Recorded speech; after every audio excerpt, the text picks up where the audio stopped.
Hai, Assalamualaikum sahabat pintar.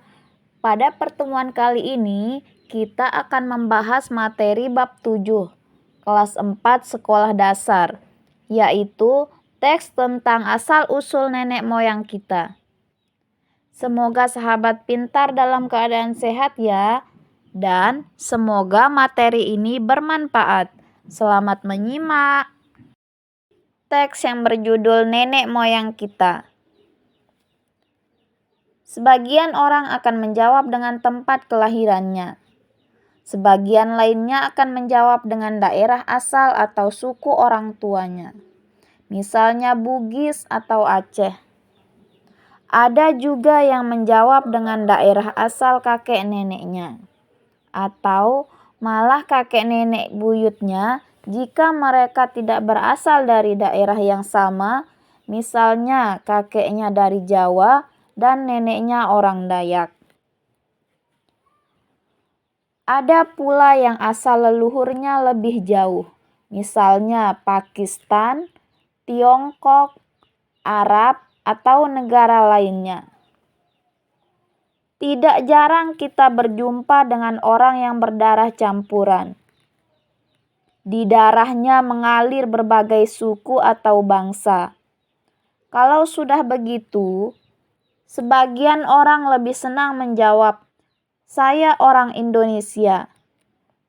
Dari suku atau daerah manapun dia, atau orang tua dan leluhurnya, yang penting kita sama-sama orang Indonesia, bukan? Sejak dahulu, orang-orang sudah pergi merantau, berpindah dari daerah asalnya. Di tempat baru mereka menetap dan berkeluarga dengan warga setempat atau pendatang lainnya. Tahukah kamu, migrasi manusia di muka bumi ini sudah terjadi sejak zaman purba. Menurut para ahli, berjuta-juta tahun lalu pada awalnya belum ada manusia di pertiwi kita ini. Manusia pertama yang datang adalah Homo erectus dari Afrika. Tentu saja mereka tidak datang langsung ke Indonesia begitu saja. Mereka berpencar ke Eropa, Asia, dan sebagainya ke Indonesia. Mereka kemudian beranak pinak dan menyebar ke berbagai daerah. Setelah itu, ada beberapa gelombang kedatangan lagi dalam rentang waktu yang lama. Sejalan dengan makin berkembangnya peradaban dan kebudayaan manusia, berkembang pula interaksi dan perdagangan antar masyarakat. Oleh karena itu, berdatangan pula orang-orang dari budaya lain ke Nusantara, seperti dari India, Tionghoa, dan Arab. Semua proses migrasi ini berlangsung dalam rentang waktu yang sangat lama. Dari mana kita tahu tentang proses ini? Untuk itu, kita harus berterima kasih kepada para ahli yang terus melakukan penelitian mendalam. Para ahli meneliti barang-barang peninggalan sejarah dan fosil.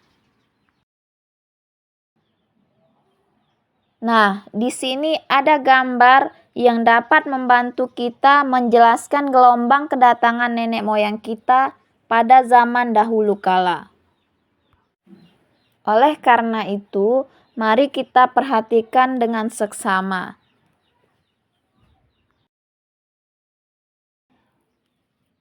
Baik, perhatikan kata-kata yang disorot kuning di dalam teks nenek moyang kita. Berdasarkan pemahaman kalian, perkirakan arti kata-kata tersebut. Kemudian, tulislah di buku kalian dalam bentuk tabel seperti contoh di bawah ini. Misalnya, kata pertama, leluhur. Misalnya, perkiraan artinya apa? Kemudian, arti sebenarnya itu apa? Wah, terima kasih sahabat pintar. Sampai ketemu di video selanjutnya ya. Dadah.